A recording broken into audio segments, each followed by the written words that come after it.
Asia, África y Oceanía en el siglo XIX. A pesar de que algunos pueblos de Asia y África tenían relaciones comerciales y políticas con los países europeos desde cientos de años atrás, fue en el siglo XIX cuando todas estas zonas del mundo empezaron a tener más contacto. Como consecuencia, estas regiones comenzaron a occidentalizarse, es decir, a incorporar nuevas costumbres e instituciones propias de los países occidentales. Asimismo, muchas de ellas fueron sometidas por las potencias europeas. China, un imperio en crisis. China fue el imperio más prestigioso y antiguo de Asia Oriental. Allí se habían mantenido una estructura tradicional basada en los principios enseñados por Confucio.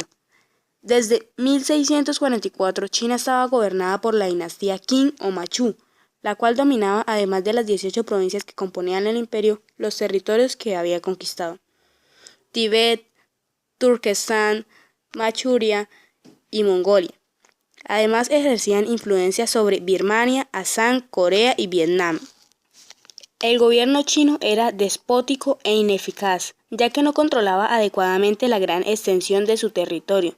Poseía una enorme población de 400 millones de habitantes. La mala situación económica de los campesinos, que eran de la mayoría de la población, influía en la estabilidad del imperio. Ante esta situación, los campesinos se sublevaron de manera especial en Taiping entre 1850 y 1866. El opio es una mezcla de sustancias que produce efectos narcóticos que era usado tradicionalmente en China. La apertura forzada al extranjero. China vivía en un aislamiento casi completo al iniciarse el siglo XIX, lo que motivó la ruptura de ese aislamiento y comienzo de unas relaciones más estrechas con las potencias europeas. Fue la llamada Guerra del Opio, que enfrentó a China con Gran Bretaña. La guerra duró 3 años y acabó con la victoria inglesa. China fue obligada a ceder la isla de Hong Kong a Gran Bretaña y a concederle ventajas comerciales. Posteriormente, ingleses y franceses buscaron nuevos pretextos para atacar a China en 1856 y 1858, en lo que se concede como la Segunda y Tercera Guerra del Opio.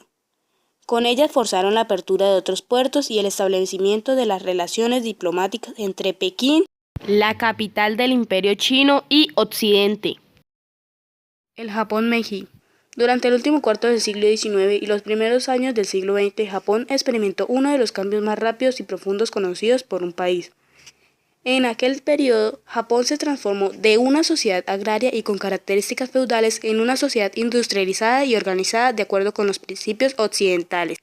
Los valores predominantes también cambiaron al sufrir la influencia de la cultura occidental. El final del aislamiento. Al igual que China, desde el siglo XVII, Japón había vivido prácticamente aislado de todo el mundo. Esta situación comenzó a cambiar en 1853, cuando una flota de guerra estadounidense llegó a sus costas con una misión: conseguir la firma de un acuerdo comercial entre Estados Unidos y Japón. Los partidarios de acceder a las peticiones americanas se impusieron a los que querían mantener el aislamiento, y al año siguiente se firmó el Tratado de Kanawaka, por el que 2 puertos japoneses se quedaron abiertos para los barcos de Estados Unidos. Diversas potencias europeas consiguieron pronto ventajas parecidas y de esa forma comenzó a penetrar el Japón la influencia occidental. La guerra civil y sus consecuencias. La lucha entre los partidarios de la apertura a los occidentales y los que se oponían a ella dio lugar a una guerra civil que acabó con la victoria de los primeros en 1867. El emperador recuperó todo el poder. Desde hacía siglos estaba en manos de la familia Tokugawa, a la que pertenecía el shogun o jefe de gobierno. El emperador, que vivió hasta 1912, dio a su reinado el nombre de Meiji, que quiere decir paz ilustrada. A partir de ese momento, Japón emprendió decididamente el camino de la occidentalización. Los extranjeros fueron enviados a modernizar los transportes y las comunicaciones de la isla y establecer industrias modernas.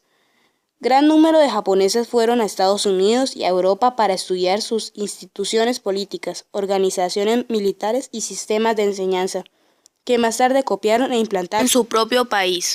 La expansión japonesa. Japón inició al poco tiempo una decidida expansión territorial por las islas próximas y la costa oriental del continente asiático. Las razones de su expansión no eran tanto demográficas como políticas. Las razones demográficas se debían a la necesidad de encontrar nuevas tierras en las que ubicar su creciente población. Las razones políticas se debían al afán de el engrandecimiento y adquisición de mayor poder para vencer a los occidentales con sus propias armas y expulsarlos de la zona. Esta expansión llevó a dos grandes conflictos que provocaron la muerte de miles de personas: la Guerra Chino-Japonesa de 1894 a 1895, la Guerra Ruso-Japonesa de 1904 a 1905. En estas guerras, para la gran sorpresa del mundo, se impuso Japón sobre las que hasta este momento en las grandes potencias de Asia había nacido una gran potencia mundial. Gracias.